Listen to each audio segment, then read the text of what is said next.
Au début, il y eut le soleil, puis il y eut la terre.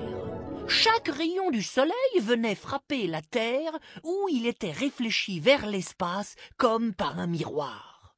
Donc, il aurait dû faire froid, très froid. Mais la terre eut l'idée géniale de s'envelopper de gaz. Ces gaz se comportaient comme une serre, et donc une partie des rayons du soleil ne pouvait plus s'échapper. C'est ce qu'on a appelé l'effet de serre. Ce couvercle naturel rendit la température de la Terre propice au développement de la vie. L'homme en profita donc pour apparaître. Mais il décida bien vite qu'il préférait façonner la planète à son image, selon un principe très simple, tout ce qui est pris n'est plus à prendre. C'est pourquoi il inventa le confort.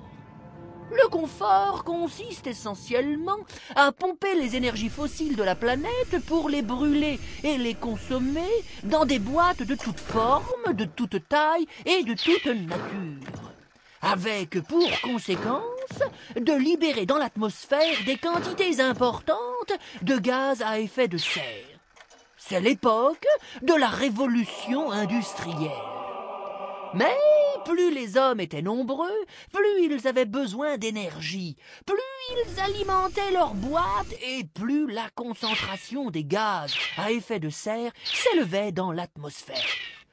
Dès lors, les rayonnements infrarouges de la Terre, piégés par l'enveloppe de gaz à effet de serre, provoquèrent le réchauffement de la planète et la Terre finit par se comporter comme une cocotte minute. Cocotte minute d'autant plus importante que le principal gaz à effet de serre, le gaz carbonique, avait une durée de vie considérable d'environ 100 ans. La Terre s'est donc réchauffée de 0,7 degrés depuis l'année 1900.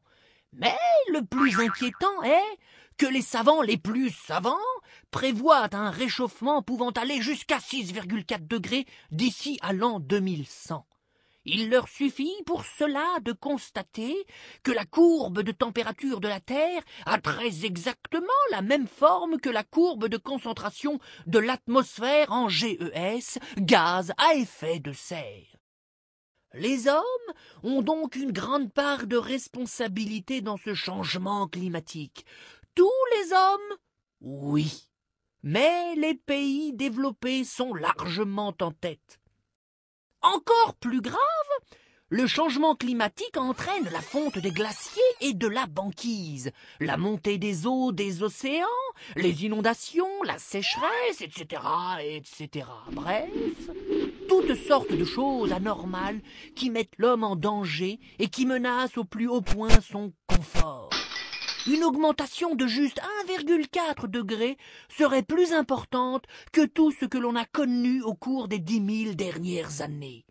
Les bouleversements ont commencé. Il est donc grandement temps d'agir si l'on veut sauver notre monde, voire notre civilisation.